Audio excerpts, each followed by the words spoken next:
kita mulai. A'udzubillahi minasyaitonirrajim. Bismillahirrahmanirrahim. Assalamualaikum warahmatullahi wabarakatuh. Waalaikumsalam warahmatullahi wabarakatuh. Rabbi shrah li sadri wa yassir li amri wahlul 'uqdatam min lisani yafqahu qawli. Alhamdulillahi rabbil alamin hamdan yukafi ni'amahu wa yukafi mazidah. Ya Rabbana lakal hamdu kama yanbaghi li jalali wajhikal karim wa 'azimi sultanik. Allahumma salli wa sallim ala sayyidina Muhammad wa ala ali Muhammad walhamdulillahi rabbil alamin. Alhamdulillah, ibu yang dirahmati dan diberkahi oleh Allah Subhanahu wa taala. Pertama sekali mari kita bersyukur kepada Allah Subhanahu wa taala. Alhamdulillah, hari ini Allah masih berikan kita nikmat iman, nikmat Islam, nikmat kesehatan dan kesempatan. Kita bermohon kepada Allah Subhanahu wa taala semoga dari seluruh nikmat yang Allah berikan kepada kita menjadikan kita hamba yang bertakwa di sisi Allah Subhanahu wa taala. Selanjutnya tak lupa pula kita berselawat kepada junjungan kita Nabi besar Muhammad sallallahu alaihi wasallam. Allahumma salli wa sallim ala sayyidina Muhammad wa ala ali Muhammad. Semoga dengan kita selalu memperbanyak selawat kepada baginda Rasulullah sallallahu alaihi wasallam. Kiranya kita layak dan berhak mendapatkan syafaat dari beliau. Amin ya rabbal alamin. Alhamdulillah, kemarin kita sudah membahas tentang pernikahan. Jadi tadabbur kita kali ini adalah surah Al-Baqarah ayat yang ke-221. Pembahasan kita adalah temanya di sini tentang pernikahan ayat ini yang dilarang untuk dinikahi. Kemarin kita sudah membahas apa itu pengertian nikah. Nikah itu secara bahasa menghimpun atau mengumpulkan atau menyatukan. Jadi menghimpun, mengumpulkan atau menyatukan. Ini secara bahasa. Kemudian secara istilah, yaitu pernikahan ialah suatu akad yang menghalalkan seorang laki-laki dengan perempuan yang awalnya bukan mahram, yang awalnya haram, untuk bersatu menjadi sepasang suami istri, akan tetapi dengan akad dan memenuhi syarat-syarat dan rukun nikah, maka sudah menjadi mahram atau halal untuk bersatu. Sesuai dengan makna secara bahasa tadi, menyatukan, menghimpun atau mengumpulkan. Apa yang disatukan? Bukan sekedar badannya saja yang disatukan ya Bu ya, tapi banyak yang harus disatukan dalam pernikahan itu. Ini kemarin belum saya sampaikan. Contohnya apa yang harus kita satukan? Pernikahan itu akan langgeng, pernikahan itu akan bertahan lama, kalau seandainya dalam pernikahan itu menyatukan langkah-langkahnya. Tujuannya harus sama, visi dan misinya harus sama. Contoh, kalau seandainya dalam pernikahan antara suami dan istri langkahnya tidak sama, contoh seperti kereta api. Satu mau lari ke kanan, satu mau lari ke kiri. Yang istri maunya jalannya ke kanan, yang suami maunya jalannya ke kiri. Maka ini seperti ini keluarga lama-lama bisa jatuh, bisa tumbang. Makanya ketika sebelum pernikahan itu harus ada visi dan misi, mau dibawa kemana nih rumah tangga. Kenapa? Karena rumah tangga itu ibarat bahtera, ibarat perahu. Mau dibawa kemana nih? Ada ombak, ada angin yang menghampiri sehingga seorang nahkoda itu harus kuat membawanya. Dan itulah seperti perumpamaan rumah tangga. Kemudian ada penyatuan atau ada penyamaan cita-cita di dalamnya. Sehingga apa? Berjalan dengan lancar keluarga tersebut. Nah itu ya Bu ya, jadi ada cita-cita kalau punya anak harus bagaimana. Yang satu suaminya pingin sekolahnya di sini. Yang ibunya pingin sekolah agama. Maka sebelum pernikahan harus ada sudah kesepakatan. Nanti kalau kita punya anak, disekolahkan di pesantren, harus di sekolah agama. Yang satu pinginnya sekolahnya yang umum, yang satu sekolahnya agama. Sehingga apa? Terjadi percekcokan di antara keluarga. Dan itulah salah satu bagaimana kita menciptakan keluarga sakinah, mawaddah, warahmah adanya visi dan misi yang sama baik langkah maupun cita-cita. Kemudian pikiran, satu pemikiran. Makanya ini juga harus ada kekompakan. Contoh, suaminya males ngaji, males belajar agama, istrinya rajin belajar agama. Kurang adanya satu pemikiran, satu pikirannya ke barat, satu pikirannya ke timur. Akhirnya apa? Percekcokan ada. Yang ini setuju, yang ini tidak setuju. Kenapa? Karena kurangnya kekompakan dalam rumah tangga. Maka banyak, inilah makna secara bahasa, pernikahan itu menghimpun, mengumpulkan, atau menyatukan. Apa saja yang disatukan? Langkahnya, cita-citanya, pikirannya, dan nilai-nilai yang dianut. Ini yang harus kita tadaburi. Ini yang kita tadaburi. Nilai-nilai yang dianut dalam rumah tangga itu harus sama. Kalau seandainya tidak sama, ini akan menjadi percekcokan dalam rumah tangga. Mana contohnya nilai-nilai yang harus dianut? Inilah ayat yang akan kita tadaburi 221. Saya bacakan terjemahnya lagi. Surah Al-Baqarah ayat 221. Dan janganlah kamu nikahi perempuan musyrik sebelum mereka beriman. Sungguh hamba sahaya yang beriman lebih baik daripada perempuan musyrik meskipun dia menarik hatinya. Nah, sekarang tidak ada lagi hamba sahaya, Bu ya. Ada tidak lagi sekarang hamba sahaya? Tidak ada, Bu ya. Nah, bagaimana dengan kondisi sekarang hamba sahaya dimaknakan? Bisa dikatakan, daripada engkau menikahi wanita musyrikah, kemudian wanita musyrikahnya ini cantik, kaya raya, status sosialnya tinggi. Tapi apa kata Quran? Lebih baik engkau menikahi, kalau dengan kondisi sekarang hamba saya bisa diartikan, wanita yang berstatus sosialnya rendah. Contohnya apa?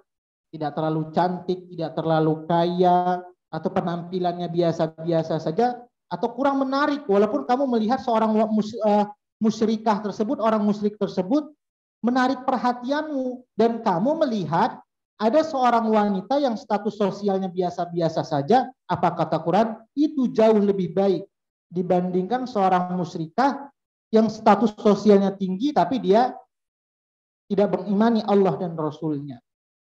Kemudian, meskipun dia menarik hatimu, dan janganlah kamu nikahkan seorang laki-laki musyrik dengan perempuan yang beriman sebelum mereka beriman.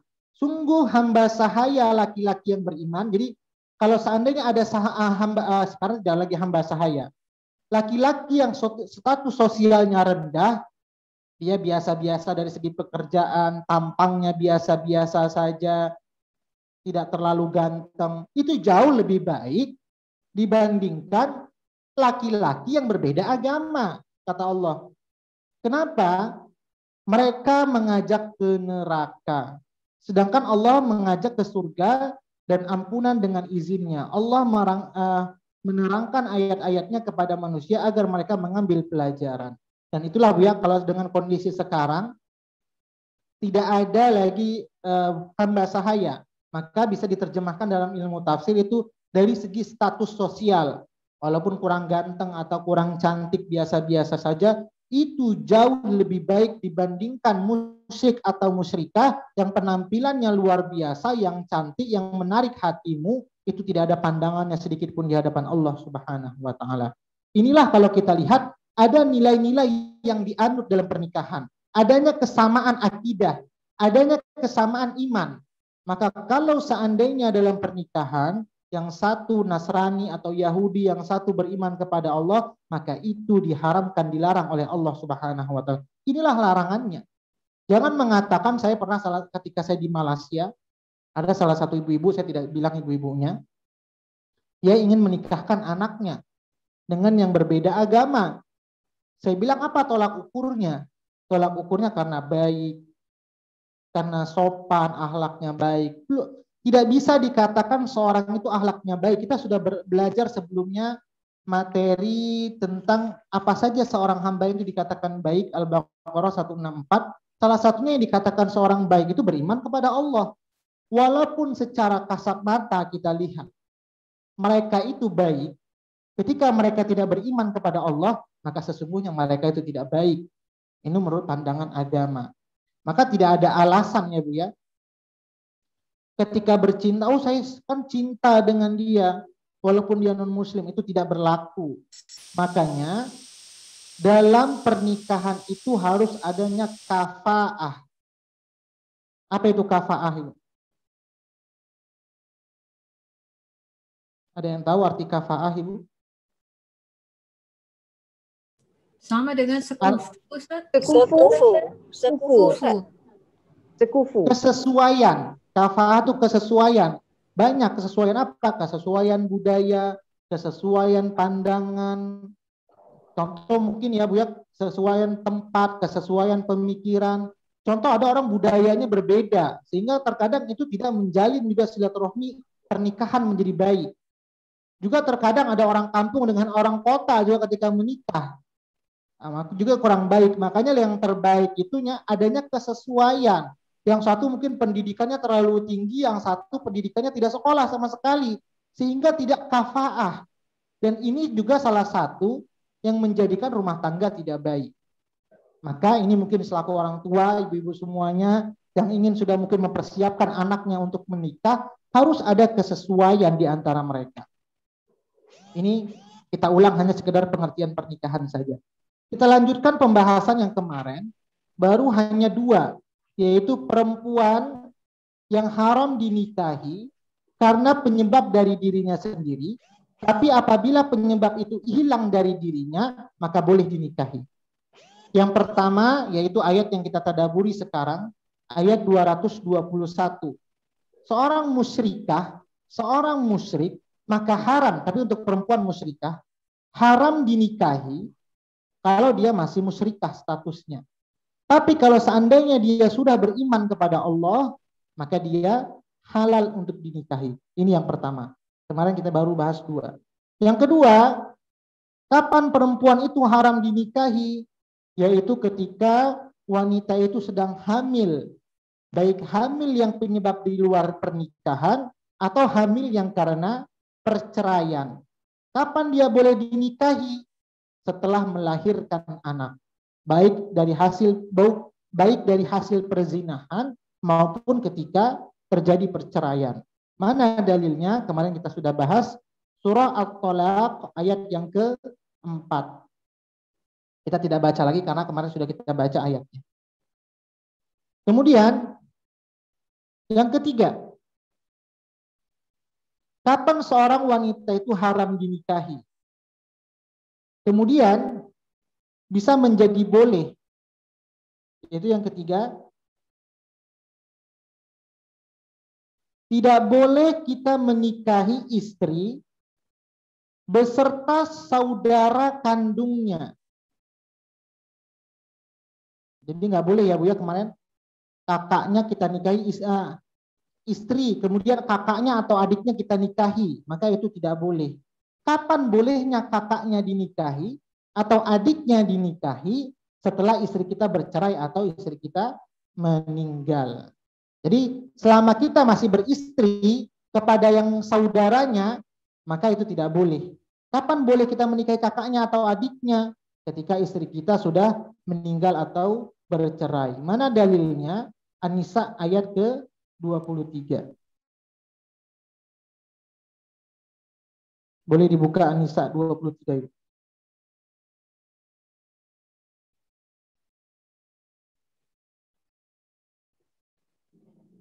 Ya. Dalam surah An-Nisa ayat 22 dengan 23 ini, perempuan yang haram dinikahi ada 14. Ini saya gabungkan 22 dengan 23. Perempuan yang haram dinikahi itu ada 14. Yang pertama, 7 orang diharamkan karena hubungan nasab keturunan. Ada 14, 7 karena hubungan nasab keturunan. Kemudian 2 orang diharamkan karena sesusuan. 7 karena nasab keturunan. Kemudian 2 karena sesusuan. Nanti akan saya jelaskan satu persatu. 4 orang diharamkan karena hubungan perkawinan. Kemudian 1 orang diharamkan karena madu atau saudaranya. Tadi madu saudara itu seperti tadi Bu ya. Nggak boleh menikahi kakaknya atau adiknya. Sudah pas 14 Ibu? Saya ulang lagi. 7 karena nasab keturunan.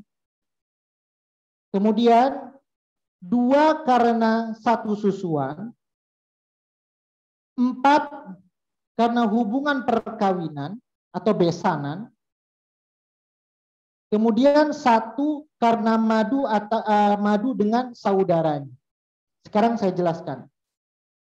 Yang 7 dulu Bu. Siapa saja 7 itu yang diharamkan? Yang pertama adalah yang diharamkan untuk dinikahi dari wanita, ibu. Ini yang pertama, ibu haram dinikahi. Dan silsilah ke atasnya. Contohnya neneknya, nenek moyangnya, buyutnya, dari ibu ke atas tuh nggak boleh dinikahi. Orang tuanya ibu kita nggak boleh dinikahi neneknya, itu nggak boleh. Jadi dari ibu ke atas itu tidak boleh. Ini yang pertama. Ini 7 dari nasab keturunan. Kemudian yang kedua, anak perempuan. Ini anak perempuan ya Bu ya, dan silsilahnya ke bawah. Contoh, seorang laki-laki atau bapak memiliki anak perempuan. Anak perempuan itu nggak boleh dinikahi. Sampai silsilahnya ke bawah. Contohnya apa silsilahnya ke bawah? Cucunya nggak boleh dinikahinya. Cucu, cicit, dan seterusnya. Saya nggak tahu nama lanjutannya. Cucu, cicit, dan seterusnya itu nggak boleh dinikahi. Kemudian yang ketiga, ini yang dari nasab keturunan. Yang ketiga, saudara perempuan. Yang keempat, bibi dari ayah. Bibi dari ayah. Bu Nurlani paham bibi? Ini bahasa Indonesia, saya nggak tahu bahasa Malaysia. Makcik ya? Ya, Malaysia apa bibi ya Bu ya? Ya, adik-beradik pada ayah. Ayah, iya. Nah, makcik berarti ya. Kemudian Makcik lah. bibi dari ibu. Mak saudara. Bibi. Yang keempat tadi bibi dari ayah, yang kelima bibi dari ibu.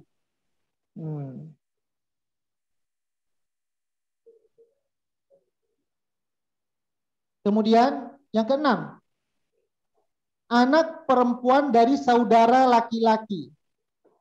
Itu tidak boleh dari senasab. Kemudian yang ketujuh, anak perempuan dari saudara perempuan. Ini yang satu nasab dengan kita. Haram untuk dinikahi.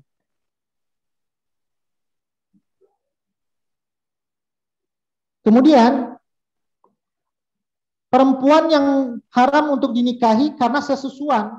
Itu tadi ada 2 ya Bu ya. Yang sesusuan itu ada 2. Yang pertama, ibu yang menyusui.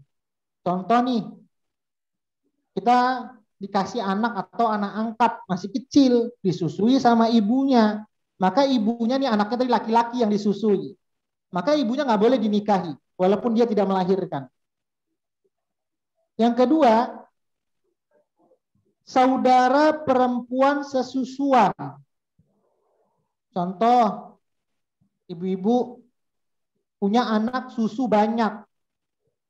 Laki-laki mungkin ada 3, perempuan ada 3. Maka walaupun bukan ibu melahirkannya, dari ke-6 anak itu, di antara sesama mereka tidak boleh menikah.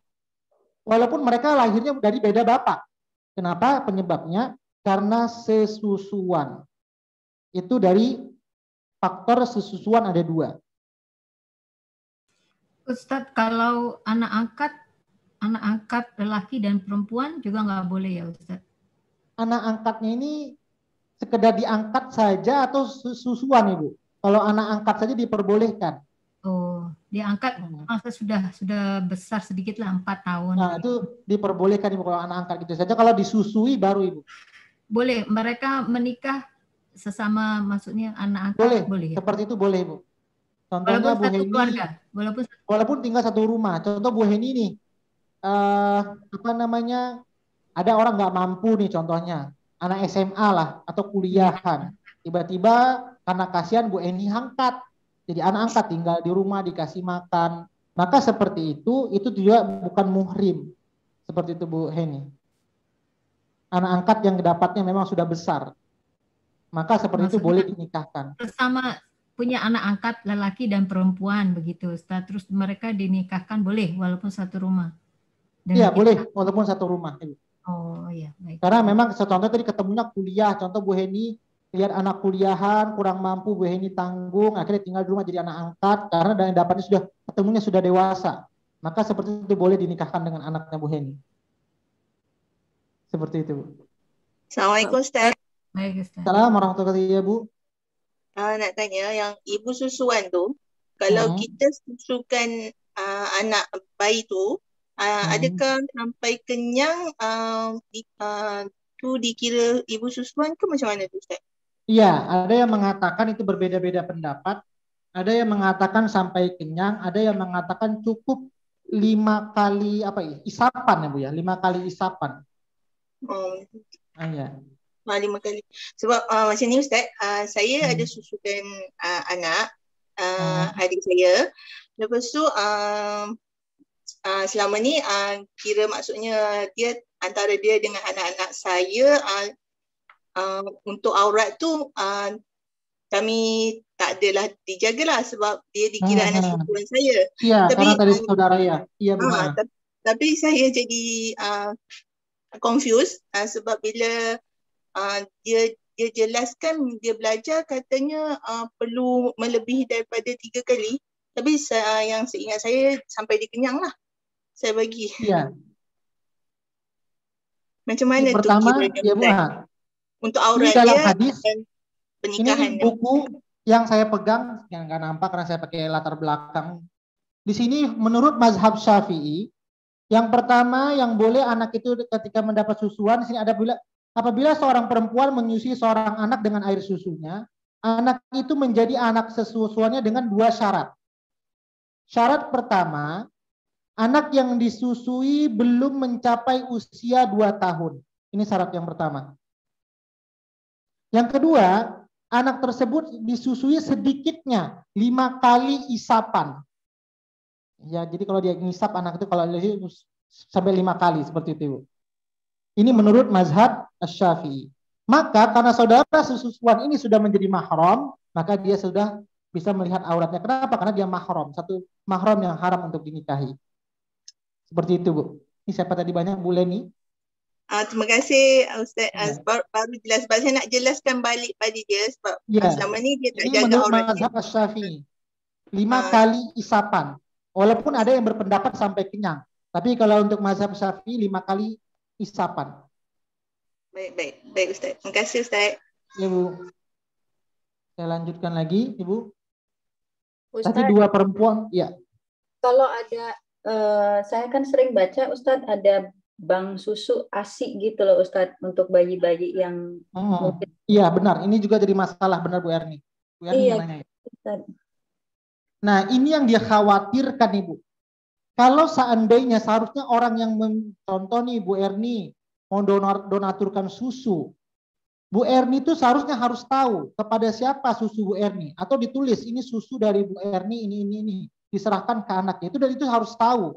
Kenapa dikhawatirkan kalau tidak tahu kita susu itu dialihkan kemana, kemudian sampai besar nanti tiba-tiba menikah dengan anak kita. Dan itu yang dikhawatirkan Ibu. Iya. Gimana tuh jadinya Ya, Ustaz? jadi ini harus kita tanya Ibu sebenarnya. Kalau Ibu kita ini susu dari susu siapa? Kalau kita beli susu itu harus tahu ini dari susu ibu siapa dan siapa orangnya. Harus tahu siapa Bu Erni. Karena khawatir nanti tiba-tiba masa kuliah ketemu yang anak kita susui dulu, kita jual susunya atau kita beli susunya. Pacaran mereka ketika kuliah, nikah. Rupanya yang nikah dengan anak kita tuh dulu pernah minum air susu kita. Kayaknya susah ya, Ustadz.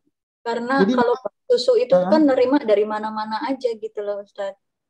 ya makanya mungkin ini harus dikaitkan secara agama bagaimana si penerima susunya bukan sekedar dijadikan bisnis saja Ibu ya, harus bayar beli susu seperti itu, tidak. Iya, takut juga ya Ustadz ya, karena Iya, hubungan seperti itu. pernikahan ya Ustadz. Iya, hubungannya karena di pernikahan nanti Bu.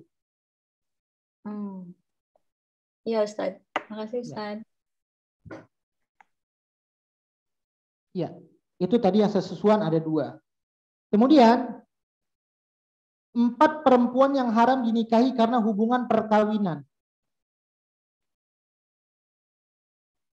4 perempuan yang haram dinikahi karena hubungan perkawinan. Ini masih dalam Tadabbur An-Nisa tadi 22-23. Ini saya rincikan supaya Ibu nggak bingung nih ayatnya terlalu banyak membacanya, terlalu pusing nanti. Nah, 4 perempuan yang haram dinikahi karena hubungan perkawinan. Yang pertama, ibu istri atau mertua. Itu haram dinikahi. Walaupun istri kita sudah meninggal, nggak boleh nanti menikahi dengan ibunya, Bu ya.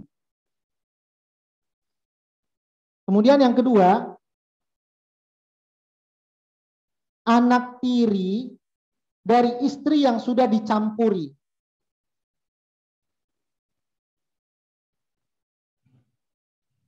Kemudian yang ketiga, ibu tiri. Kemudian yang keempat, menantu. Menantu itu nggak boleh juga dinikahi. Itu dari hubungan perkawinan. Pak Ustadz, maaf. Ya, yang Bu Umi. Dilarang dinikahi itu oleh anak kita gitu. Gimana ya? Dinikahi oleh siapa ya Pak Ustadz ya? Menantu. Ini contoh istri, mertua perempuan, berarti suaminya istri kita, berarti mertua kita. Seperti saya, contohnya Bu ya, saya dengan orang tua istri saya Santi, berarti itu nggak boleh. Oh, iya. Ya. Iya Pak Ustadz, makasih. Baru anak tiri dari istri yang sudah dicampuri. Contoh si A ini laki-laki, kita anggap si A laki-laki, si B ini perempuan. Tapi dia janda, kemudian kita nikah dengan dia bawa anak. Kalau kita sudah campuri atau sudah berhubungan antara perempuan si B tadi, maka itu anaknya sudah tidak boleh dinikahi. Tapi ketika kita sudah menikah tiba-tiba belum berhubungan antara dengan perempuan si B ini, maka ketika itu cerai, maka anaknya boleh dinikahi. Ini syaratnya harus sudah dicampuri atau sudah berhubungan. Baru anak tiri itu haram untuk dinikahi. Tapi kalau belum berhubungan kemudian dia cerai lagi, maka anak tirinya boleh dinikahi.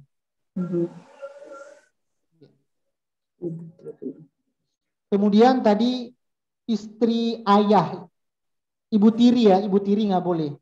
Ibu tiri kita nikahi. Jadi anaknya nggak boleh nikahin ibu tirinya. Kemudian menantu, itu nggak boleh. Itu 4 dari hubungan perkawinan. Kemudian 1 perempuan yang haram dinikahi karena hubungan pernikahan. Ini yang ayat yang saya sampaikan tadi yang ketiga. Ini yang ketiga kita tadi bahas, perempuan yang haram dinikahi, tapi kalau dia sudah selesai boleh dinikahi. Kalau yang tadi di atas, kalau ibu kandung itu selamanya nggak boleh, ibu mertua itu selamanya nggak boleh. Nah, ini yang bisa berubah. Yang ketiga tadi, Bu, yang pertama tadi yang cerai, yang hamil sampai dia melahirkan. Yang kedua yang musyrikah sampai dia beriman. Baru yang ketiga, ini yang ketiga nih ayatnya. Yang 1 perempuan yang haram dinikahi karena hubungan saudari ipar, yaitu kita tidak boleh menikahi kakak dari istri kita. Contoh seperti saya nih, kalau saya gampangkan mencontohkannya. Santi, kakak kandungnya Kak Muli, maka saya nggak boleh menikah dengan Kak Muli. Seperti itu Bu ya. Ini untuk menggampang mencontohnya, bukan benaran Bu ya. Ini contoh saja supaya Ibu gampang mencernanya. Nah, itu tidak boleh. Tapi kalau seandainya istri mungkin sudah cerai atau meninggal, kemudian Kak Muli sudah sendiri atau belum, tidak ada suaminya, maka saya boleh menikahi Kak Muli, seperti itu contohnya. Tapi syaratnya saya sudah lepas dari istri. Kalau masih dengan istri itu tidak boleh. Dan inilah perempuan yang haram dinikahi, tapi ketika sudah selesai dari satu syarat dia bisa dinikahi. Seperti itu, Bu. Ini yang ketiga. Tapi saya jelaskan dulu ayat An-Nisa ini dulu. Ustaz, kan Ya. maaf, kalau itu kan kalau sama itu kan kalau bukan cerai tapi udah meninggal ya Pak ya. Kalau IPA Cerai atau meninggal. Oh gitu. Bukannya Ya. kalau udah meninggal aja. Bukan meninggal saja. Kalau sudah cerai, kenapa? Karena kita sudah tidak ada ikatan saudara lagi, Bu. Oh oke Pak. Iya. So Karena permasalahan Ustaz, sini wa antajma'u bainal ukhtaini, tidak boleh menggabungkan dua saudara dalam pernikahan. Seperti itu Bu Elsa. so jadi Ini ayat- ini istilah ini kalau ini kira istilah gulung tikar, menggulung tikar, mengganti tikar ke apa? Ya Iya, kalau mengganti. di Indonesia turun tikar, turun bantu. Iya. Ini bunyi ayatnya yang paling bawah nih Bu ya, 2 baris dari bawah. Wa antajma'u bainal ukhtaini, tidak boleh menggabungkan dalam satu saudara. Tapi kalau seandainya sudah cerai atau meninggal maka boleh. Ini bunyi ayatnya wa antajma'u bainal ukhtaini. 2 baris dari bawah. Kemudian sudah semua Ibu? Sudah berapa? Iya, sudah ya Bu ya, sudah semua ya. Sudah Pak Ustadz. Sudah. Itulah tadi yang ketiga. Jawaban yang ketiga dalam surah An-Nisa ayat ke-23. Kemudian perempuan yang haram dinikahi akan tetapi dia bisa dinikahi lagi. Yang itu istri dengan adik ibu kandung atau ayah ibu kandung. Contohnya, gimana saya mencontohkannya? Contoh ibu kandung, adik ibu kandung, istri saya, istri orang tuanya, orang tua istri. Contoh ini orang tuanya Santi, supaya gampang aja nih Bu ya. Langsung namanya biar enak. Kalau A si B mungkin Ibu susah menghayalnya. Orang tua Santi, tiba-tiba entah berpisah atau bagaimana, contohnya, kemudian ketika sudah berpisah, maka boleh menikahi adik dari ibunya Santi atau adik dari bapaknya Santi. Seperti itu, Bu. Nah, kalau masih dengan Santi, berarti itu tidak boleh. Mana dalilnya? Dalilnya, tadi saya sudah share ke Bu Eli, hadis riwayat Muslim. La tajma'u bainal ammah. Ada Bu Eli atau saya share di chattingannya. Itu tidak ada di Quran, adanya di hadis. Yang bukan yang ada lagi Bu, ganti. Ya ini dia hadisnya. Wa Nabi Hurairah, ini hadis Bukhari dan Muslim. Wa Nabi Hurairah radhiyallahu anhu anna Nabiy sallallahu alaihi wasallam qala la yujma'u bainal mar'ati wa ammatiha. Dari Abu Hurairah radhiyallahu anhu, tidak boleh dimadu antara seorang perempuan dengan saudara perempuan ayahnya dan di antara seorang perempuan dengan saudara perempuan ibunya. Nggak boleh Bu ya. Tapi kalau seandainya sudah berpisah dengan istri maka boleh. Jadi berubah hukumnya. Ini penjelasannya dari hadis.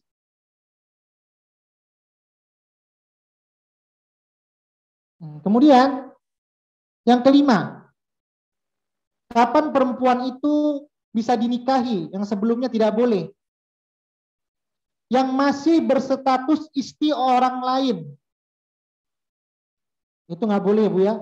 Yang masih berstatus istri orang lain itu tidak boleh dinikahi. Sampai kapan? Sampai dia bercerai maka boleh dinikahi.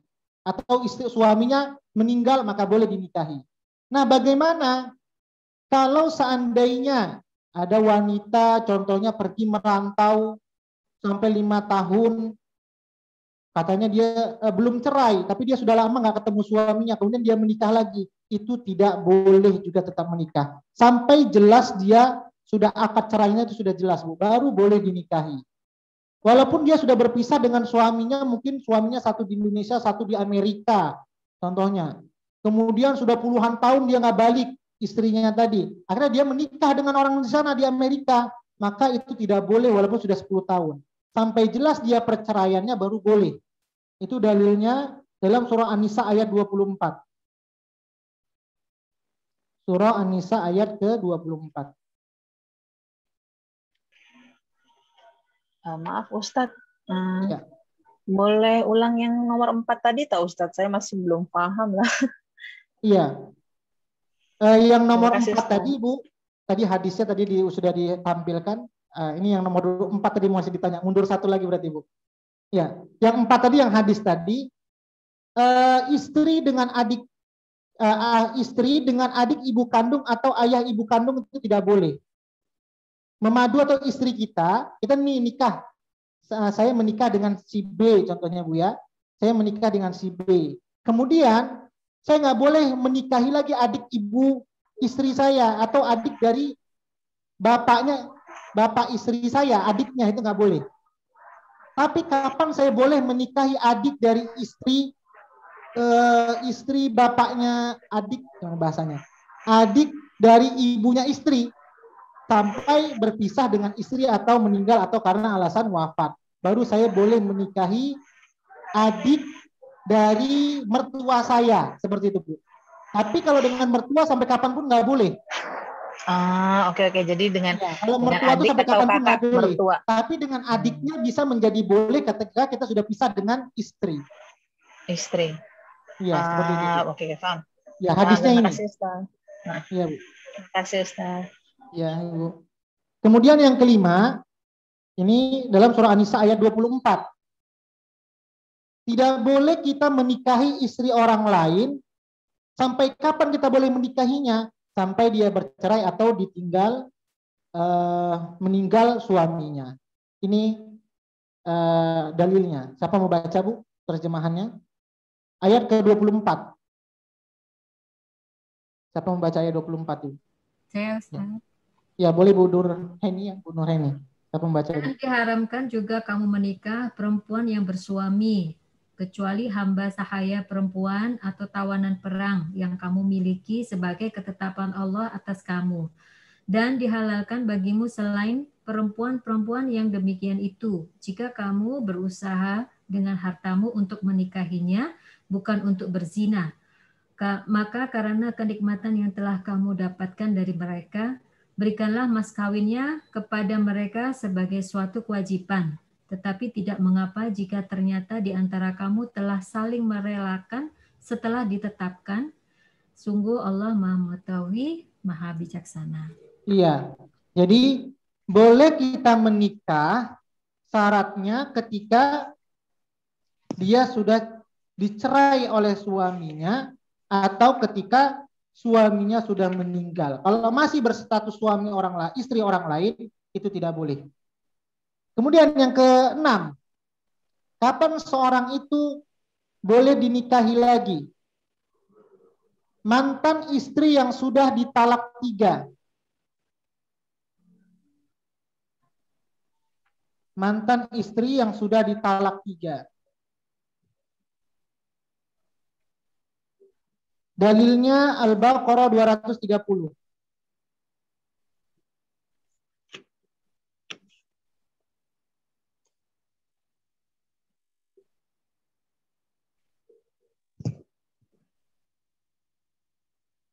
Iya. Boleh siapa membaca, Bu? Al-Baqarah 230. Boleh Pak Ustaz? Ya, boleh, Bu. Kemudian jika dia menceraikannya setelah talak yang kedua, maka perempuan itu tidak halal lagi baginya sebelum dia menikah dengan suami yang lain. Kemudian jika suami yang lain itu menceraikannya, tidak ada dosa bagi keduanya, suami pertama dan bekas istri. Untuk menikah kembali jika keduanya berpendapat akan dapat menjalankan hukum-hukum Allah. Itulah Iya. ketentuan Allah yang diterangkannya kepada orang-orang yang berpengetahuan. Jadi kalau orang yang sudah ditalak 3 itu baru boleh dia dinikahi kembali ketika dia sudah menikah dengan orang lain lagi. Oke. Sekarang ada 4 talak itu tidak bisa jatuh. Talak itu dianggap gagal. Menceraikan istri kan mau ditalak, saya ceraikan atau saya talak seperti ini. Itu dianggap gagal. Yang pertama, kalau anak kecil yang mengucapkan itu, contoh main-main dia, si A dengan si B, canda-candaan. Nah, itu juga tidak boleh, dianggap tidak main-main itu, anak kecil. Yang kedua, itu dianggap gagal ucapan talaknya. Yang kedua, orang gila, itu tidak berlaku hukum talak. Yang ketiga, orang yang sedang tidur, jadi ngelindur, lagi tidur dia ngelindur. Nah, jadi tidur sampai ngelindur ya Bu ya. Maka itu tidak boleh. Tidak diterima talaknya. Orang yang tidur lagi ngelindur, tiba-tiba dia mencerai istrinya ada lagi dalam tidur itu ngelindur, maka tidak dianggap. SMS, Pak? Iya Bu? SMS? Ya. Dengan kecanggihan sekarang itu sudah bisa Bu ya. Oh, Seperti SMS juga kemarin, bisa ya? Wiki kontemporer. Iya, SMS juga bisa ya Ustaz ya? Bisa Bu, kirim surat, SMS itu bisa Bu. Oh, oke. Contoh yang tadi seperti yang satu di Indonesia, satu di Amerika. Mungkin zaman dulu belum ada telepon. Karena dia istri dia ingin cepat menikah di Amerika, maka kirimlah surat. Itu boleh. Kemudian orang yang dipaksa, itu nggak boleh. Dipaksa dia harus menceraikan. Itu juga nggak boleh. Maka yang seperti itu talaknya gugur. Nah, bagaimana orang yang bercanda-canda, Ibu? Contoh suami istri bercanda-canda pingin ngomong cerai, maka itu dianggap sah. Maka kalimat cerai itu nggak boleh buat main-main, Ibu. Seperti itu, Bu ya. Ustaz, kan saya ada baca berita yang tentang A'agim mentalak 3, Ustaz. Tapi katanya di pengadilan ditarik lagi gitu loh, Ustaz. Ditarik lagi talaknya gitu loh. Bahkan dari keluarga istrinya sendiri juga nggak tahu alasannya kenapa. Berarti itu kan udah jatuh talak 3-nya ya, Ustaz? Iya. Karena di Indonesia ini hukum pernikahan hukum pernikahan dikaitkan dengan negara. Contoh nikah kalau tidak perlu pakai catatan buku negara pun, contoh pakai buku catatan nikah sekarang di Indonesia itu sah-sah saja Bu ya. Tapi menurut negara itu tidak sah. Maka Indonesia ini hukumnya langsung dikaitkan dengan negara. Sebenarnya kalau secara agama dia sudah sah, tapi menurut negara itu belum sah.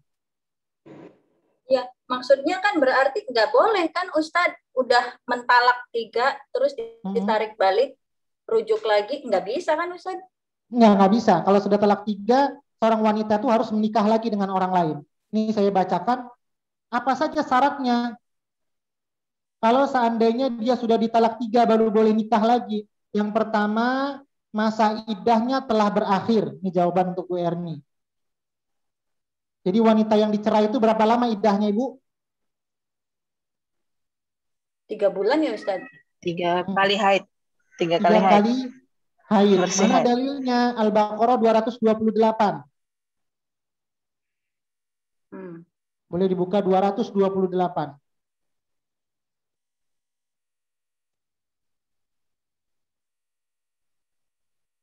Saya nggak bisa buka ya Ustaz. Oh ya, boleh 228. Siapa mau baca Bu? Al-Baqarah 228. Baca Ustaz. Saya baca Ustaz. Iya boleh Ibu. Bu Nurhani. Dan para isteri yang diceraikan wajib menahan diri mereka menunggu 3 kali quru', itu haid. Tidak boleh bagi mereka menyembunyikan apa yang diciptakan Allah di dalam rahim mereka jika mereka beriman kepada Allah dan hari akhirat. Dan para suami mereka lebih berhak kembali kepada mereka dalam masa itu jika mereka ingin berbaik semula. Dan mereka, para perempuan, mempunyai hak seimbang dengan kewajipannya menurut cara yang betul. Tetapi para suami mempunyai kelebihan ke atas mereka. Allah Maha Perkasa lagi Maha Bijaksana. Iya, jadi masa idahnya telah berakhir, salah satakuru 3 kali haid. Itu syarat yang pertama. Jadi ada beberapa syarat. Yang kedua, Bu Erni, Iya, Ustaz. istri tersebut dinikahi oleh laki-laki lain. Ini syarat kedua. Dia harus nikah dengan laki-laki lain. Baru dia boleh kembali ke istrinya yang dulu. Yang kedua. Syarat yang ketiga, istri tersebut telah dicampuri oleh suami keduanya. Jadi bukan sekedar nikah rekayasa saja, Bu ya. Yang penting sudah nikah. Dia harus dicampuri dulu. Itu juga nggak boleh langsung cerai. Nah, itu belum itu. Yang syarat ketiga, istri tersebut telah dicampuri oleh suami kedua. Yang keempat, pernikahan dengan suami kedua telah rusak. Bukan sekedar ingin balik udah nikah dulu, yang ini sekedar seperti mempermainkan pernikahan, itu tidak boleh. Nggak boleh perjanjian juga ya, Ustaz? Nggak boleh. Ini supaya dapat kembali gitu nggak boleh. Nah, itu nggak boleh. Itu nggak boleh. Itu ada hadisnya. Hadisnya saya nggak hafal juga. Saya ada terbaca pernah hadisnya itu, saya tidak hafal. Itu tidak boleh. Allah akan melaknat orang yang merekayasa pernikahan. Itu intinya. Yang seperti tadi direncanakan yang kata Bu Erni, itu nggak boleh. Allah akan melaknat orang-orang yang merekayasa pernikahan. Ustadz, kalau di negara itu walaupun suami kita udah talak kita 3, misalnya dia bilang saya talak, kamu bisa talak 3 gitu. Tapi memang di pengadilan tuh selalu jatuhnya baru talak 1 kalau kayak gitu. Jadi kalau berarti tergantung harus dari kitanya ya Ustadz ya. Kalau misalnya mau merujuk berarti memang kita harus masing-masing dulu lah. Iya, sebenarnya kalau secara syariat agama ya sudah talak 3 itu sudah tidak bisa lagi, Bu. Iya, makanya kalau laki-laki udah ucap itu berarti memang udah jatuh lah talak 3 itu kan Ustadz. Iya Bu. Jadi berarti kita nggak, kalau misalnya mau rujuk ya harus ngikutin aturan Islam ya, bukan aturan negara ya berarti ya. Benar Ibu. Nah, ya, karena kan pernikahan kita digabungkan aturannya dengan Islam dengan negara. Iya itu dia, makanya kalau di negara tuh berusaha untuk di mana Bu Nurlani? Pak Ustadz. Pernikahan diatur negara juga Ibu ya. Pak Ustadz maaf, itu pun sekalipun bercanda antara suami istri ya Pak Ustadz ya. Iya, talak itu nggak boleh sambil bercanda-canda Bu. Kalau dalam kemudian boleh nggak? Kemana Ibu? Kalau dalam keadaan emosi. Iya, dalam emosi keadaan sadar itu. Yang tidak tadi hanya 5 tadi. Orang yang sedang tidur, orang yang dipaksa, orang gila dan anak kecil. Makanya kalau kita emosi itu Bu, atau marah dengan istri atau bagaimana, jangan membahas-bahas ke sana seperti itu Bu. Oh iya. Tapi harus ada saksi kan Ustaz? Iya Bu. Harus ada saksinya kan? Tidak mesti Bu. Oh. Kalau pernikahan baru harus ada saksi. Tapi kalau macam mengugut itu, kalau mengugut adakah jatuh? Mengubut itu. Macam blackmail, mengancam. Kalau dia sudah melafazkannya betul-betul dari mulut suaminya, contoh saya akan ceraikan, itu belum saya akan ceraikan, kecuali saya ceraikan seperti ini, itu baru. Oh, ada lafazan. Ya, lafazan dia, kemudian ada maksud bahasa itulah kena akan dan di atau macam tu kan, di ataupun akan, ya betul. Kalau masih akan ya itu masih belum. Kalau kamu nggak bisa dibilangin, saya akan, itu baru akan. Kalau kamu tidak mau berubah juga, saya akan. Ya. Kemudian yang kelima, masa idahnya dari suami kedua telah berakhir. Jadi suami pertama sudah berakhir, suami kedua juga masa idahnya sudah berakhir.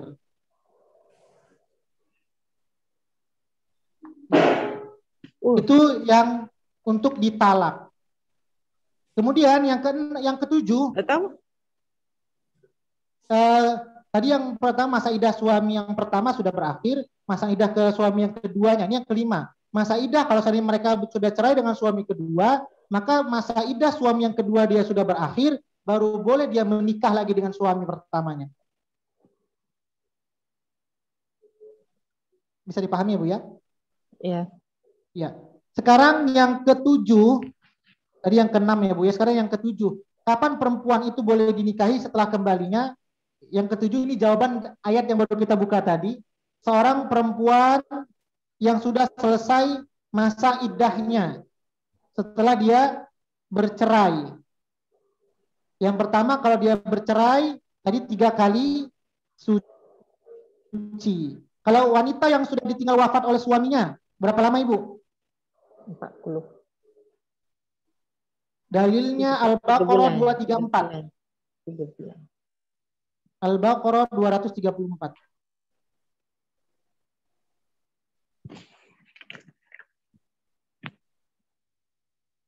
Ini di Medan sudah azan. Catat saja, kita nggak buka ya Bu ya. Al-Baqarah 234. Nah, itu boleh dibuka nanti sendiri Bu. Kemudian yang ke-8, kapan lagi perempuan itu dilarang untuk dinikahi? Yaitu menikah dengan penzina. Dalilnya surah An-Nur ayat ke-3. Sampai kapan penzina itu boleh dinikahi? Sampai dia bertobat. Kenapa nggak dibolehi penzina itu menikah? Karena takut dia membawa penyakit. Baru yang ke-9, kapan seorang itu diharam untuk dinikahi? Ketika ihram, baik haji maupun umroh. Kalau dia sudah selesai melaksanakan ihram, baik haji maupun umroh, maka dia sudah boleh dinikahi. Itu di hadis penjelasannya. Nanti hadisnya mungkin boleh ditampilkan lagi Bu Eli. Jadi ketika ihram, baik melaksanakan ihram, baik haji maupun umroh, yang orang menikahkan nggak boleh. Bukan ini Bu, geser lagi hadisnya. Hadisnya Bukhari Muslim juga. Ya ini hadisnya.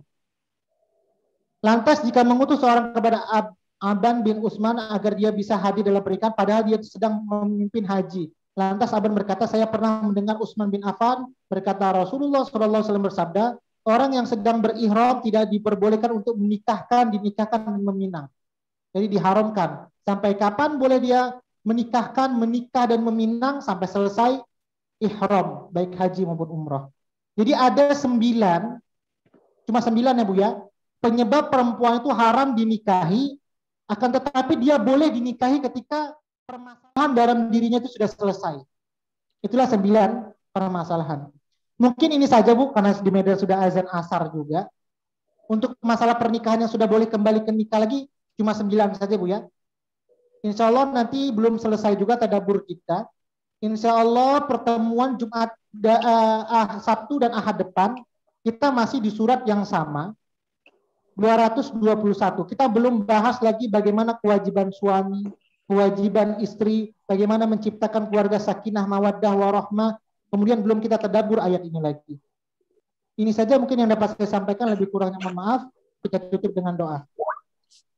A'udzu billahi minasyaitonir rajim. Bismillahirrahmanirrahim. Alhamdulillahi rabbil alamin. Hamdan yuwafi ni'amahu wa yukafi'u mazidah. Ya Rabbana lakal hamdu kama yanbaghi li jalali wajhikal karim wa 'azimi sultanik. Allahumma salli wa sallim ala sayyidina Muhammad. Allahumma rahamna bil Qur'an. Allahumma ja'alna min ahlil Qur'an. Allahumma nawwir qulubana bil Qur'an. Wa zayyin akhlaqana bil Qur'an. Wa adkhilna al jannata bil Qur'an. Wa najjina minan nari bil Qur'an. Rabbana atina fid dunya hasanah wa fil akhirati hasanatan wa qina adzaban nar. Wa sallallahu ala sayyidina Muhammad wa ala alihi wa sahbihi wa sallam. Subhana rabbika rabbil izzati amma yasifun. Wa salamun alal mursalin walhamdulillahi rabbil alamin. Alhamdulillah Ibu semuanya, ini karena pernikahan ini ibadah yang panjang, Jadi agama juga mengaturnya secara detail. Ini luar biasanya Bu ya, Islam itu. Ibadah yang panjang dan pengaturannya sampai sekecil-kecilnya diatur oleh agama Islam agar betul-betul kita tidak tergelincir dalam beribadah di dalam perkeluargaan atau pernikahan. Ini saja yang mungkin dapat saya sampaikan, lebih kurangnya mohon maaf. Semoga sedikit ini bisa bermanfaat. Assalamualaikum warahmatullahi wabarakatuh.